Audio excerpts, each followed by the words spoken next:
எல்லாருக்கும் வணக்கங்க. மசாலா டீ வைக்கலாம். அதுக்கு வந்து ஒரு பிரிஞ்சி இலை, 2 ஏலக்காய், கொஞ்சம் கொத்தமல்லி, ஒரு 3 திப்பிலி, ஒரு வெல்லம், கொஞ்சம் இஞ்சி தட்டி வச்சுருக்கேங்க. டிகாசனு கொஞ்சம் டீத்தூள். நீங்கள் உங்களுக்கு அளவுக்கு தகுந்த மாதிரி அதெல்லாம் கூட்டிக்கோங்க. கொஞ்சம் அடுப்பில் வந்து கொஞ்சம் பால், கொஞ்சம் தண்ணி கலந்து கொஞ்சம் கொதிக்குது. அதுலேயும் இந்த ஒரு வெல்லத்தை போட்டுடலாம். இந்த டீ வச்சு குடிங்க.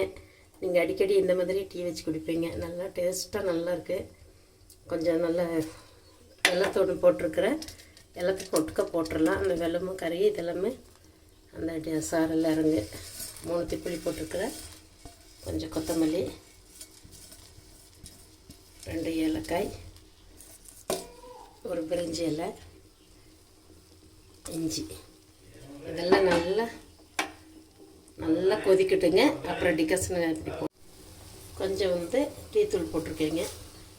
உங்களுக்கு எந்த அளவில் டீத்தூள் வேணும் நல்லா கொதிச்சிருச்சுங்க. அப்படியே ஆஃப் பண்ணிடலாம்.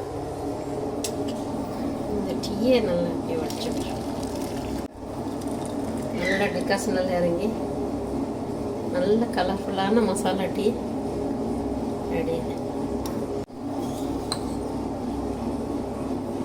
டேஸ்ட் பண்ணலாங்க.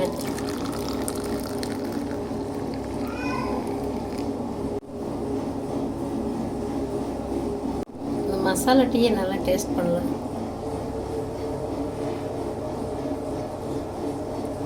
சூப்பராக இருக்குதுங்க. இந்த மசாலா டீ ஒரு நாள் நீங்களும் வச்சு குடிங்க. இந்த இந்த திப்பிலி இதெல்லாம் சேர்த்து நம்ம டீ வச்சதுனால இந்த கோல்டுக்கு அதுக்கெல்லாம் கொஞ்சம் நல்லாயிருக்கு. இஞ்சி இஞ்சியெல்லாம் தட்டி போடுறதுனால டீ கொஞ்சம் நல்லா டேஸ்ட்டாகவும் இருக்குது. கோல்டுக்கு நல்லாயிருக்கு.